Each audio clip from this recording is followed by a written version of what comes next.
Hello, good people of YouTube, Mountbatten here, and today we've got a couple of things to discuss. So, I'm very happy to announce that the new Dirigible Derby mode is just a boatload of fun. I did take the Prussia in there with my secondary build, and oh my god, the ship is so much better in a mode when players actually get close to one another. It's great. I mean, of course it's great. It's GK's hull, great armor for brawling, got great secondaries of the GK as well, and then you've got the 8 18-inch guns backing you up there, and I've got some beautiful salvos off with the Prussia in this mode, and it's just a ton of fun. My only real problem with the game mode is that it doesn't really reward you for sitting in the circle around either your blimp or the enemy blimp. I've had I've had matches where I've sat in the enemy blimp circle to delay them, and well, I'm not saying just because of that, but in a large part of because of my actions there, our team won the round. Man, my brain's just not working today. We won the round because of, well, again, not entirely because of that, but in a large way because I delayed them, or someone else on my team delayed them for so long by sitting in the enemy blimp circle, and you don't really get rewarded for that. You get an achievement, which, that's great. That gives you a little bit of boost to your economy, but you'll still find yourself, like halfway down on the scoreboard because you were busy trying to delay their blimp rather than, just sitting back farming damage like you could be. But, I mean, besides that, the mode's wonderfully fun. It's a wonderful mode. If they just add some type of, I don't know, they could easily apply the objective defensor or assist in cap for ribbon for doing that, or a derivative of that just to reward players for doing that. But besides that, the mode's incredibly fun. It's probably some of the most fun I've had in the game in a very, very long time. I mean, it's just a blast if you love close quarters combat, and it's great to see the Prussia be able to stretch your legs in that situation. Anyway, so I'm happy to report that. Again, it's a very small gripe I have with it. So, one of the main things we're talking about today is the Firepower Premium Containers. So, these containers were announced a little while back, and in these containers you have a chance of getting a tier 10 special or premium ship, whatever you want to call them. And then you have a fair amount of other things that are pretty generous. I mean, considering you're giving them money for these things, I mean, is it really generous? But a pretty hefty amount of other rewards. And these premium containers are not cheap. I mean, just to get 12 of them, you have to spend $100 worth of doubloons. And most of these ships, actually, I believe all of these ships, all these ships can be obtained for coal or free XP. And, $100 just to get 12 of these containers. Not even guaranteed to get a ship. Now, there is a pity mechanic. After you get 25 of these containers, you are guaranteed to get a ship. Now, the breakdown of the chance of you getting a ship, you have a 5% chance of getting a tier 10 special ship, or premium ship, whatever you want to call them. 5% chance. So, that's not terrible. The thing is, though, they went and put the Force Sherman in these containers, the brand new hyper fast firing DD that, of course, everyone wants to get. She's going to be exclusively in these containers for 2 weeks, then she'll be available in the armory for gold. Again, another free tier 10 special ship if you just grind out the resource for it. And again, coal's not a very difficult resource to obtain. So, kind of a jerkish move putting it in there.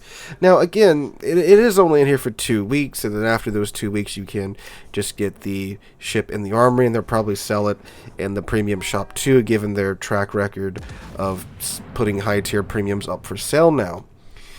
Now, of course, if these containers weren't ungodly expensive, it might not be a huge issue, and really, it really could not be a huge issue. It really depends upon your opinion on the whole early access thing, because you're essentially paying to get early access to the Force Sherman, a ship that will be completely free. Now, if you want to guaranteed get a tier 10 ship, you of course have to buy 25 of these containers, which is a whopping $200. Good God. I remember when these 25 container bundles for premium containers or like the Santa containers or whatever, that was the $100 bundle. But now the 12 container bundle is the $100 bundle, and if you want to get the 25 to be guaranteed to get a ship, it's $200 for a ship that will be free in 2 weeks for you to grind your coal out to get. Or, given a very likely situation where they sell it in the premium shop, which again, I'm pretty sure they probably will, you can buy it for, $100-something, half the price that you would have to buy in order to guarantee yourself to get it. Now, of course, you could, get lucky and get a ship a little bit sooner. I tried just with the 12, and I didn't. And if I were to get a ship, I'm guaranteed to get the Forrest Sherman because I have the other ships. Been playing the game long enough to have collected those up over the years. And funny enough, the GK and the Khabarovsk is one of the ships you can pick up, so pretty funny. Just very recently turned into special ships there. My 2 cents about it, I think it's a pretty jerk move to put the Forrest Sherman into these containers. But, I mean, again, the ship's coming out in 2 weeks. Just wait 2 weeks to get the ship for free. So, it's annoying in my opinion, but not a huge issue. Now, if the ship was just stuck in there and that's the only way you could get it, I would have a major issue with that. I don't like it, but in my opinion, it's not a huge problem with the game. Alright, so, other big news that I've messaged quite a few times about. If you haven't taken a glance at the updated EULA, which is the thing that you signed saying that you read and agreed to it when you started playing the game, there's a new section there. It is the section for the NFTs. Yep. I was talking about this a few weeks ago before the roadmap stream. And talking about, hey, I think we might actually be getting NFTs in the game. Because of just the way that things have been going recently with other game companies. I mean, there's been, Ubisoft, EA, and I think a couple of other large gaming companies have started to introduce NFTs into their games, which NFTs are non-fungible tokens. They're essentially and again, I'm kind of just a layman here. I'm not really big into them because I don't really have any interest in participating in it. It's essentially an image that has some special code in it where you own the image and your image is unique. Even if you go and copy it, there's some code in there that somehow your image is unique. But I don't understand it. It's just a really complicated ordeal that you own whatever, the image. And most of the NFTs I've seen online are monkeys, really strange looking monkeys, for some reason. I don't know. It might just be the might just be whatever artist is making them is popular or whatever. But anyway, so there's a section in the EULA for NFTs now. Now, does this mean that we are 100% going to get NFTs in the game? Well, I do believe they will eventually try something in the future. I'm very confident about that. But what this actually is for, and I talked about this in my previous video discussing NFTs, World of Warplanes had an event back in fall of, I think it was 2020 or 2021, where you could earn NFTs as a reward. For whatever reason, they tried it out on World of Warplanes. If you ask me, I think they tried it out on World of Warplanes because there's like 10 people that play World of Warplanes. So you try it on World of Warplanes, see how the community reacts there. If you pissed off that community, again, there's like a dozen people that still play World of Warplanes, so you've pissed off only 12 people. But if it goes over well, okay, we can take it up to our next biggest title, which is World of Warships, and see how people respond here. You might think, oh god, it's a terrible idea. I don't like it. There's a lot of, I've read some of the arguments for it, and like, sure, it sounds neat, but there's a whole lot that I can just see going wrong with NFTs being introduced into this game. And the general reception to the gaming community has been a giant middle finger to anyone trying to introduce NFTs into the game. But then you gotta think too, there are people like, go play randoms right now. How many Forrest Shermans are you gonna run into right now? Those are people that probably have spent $100 and $200 trying to get the Forrest Sherman in the firepower containers. Now again, it's your money. Spend the money how you want. But I'm just saying there are people that would probably be willing to spend big bucks on this game for NFTs. And that might be something Wargaming may want to try out in the future in this game. With the end goal of course, getting to World of Tanks with NFTs, because World of Tanks is their flagship game.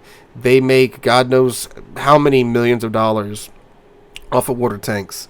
So they would probably want to work their way up to there. But again, you start with the small community of World of Warplanes, see how it goes there.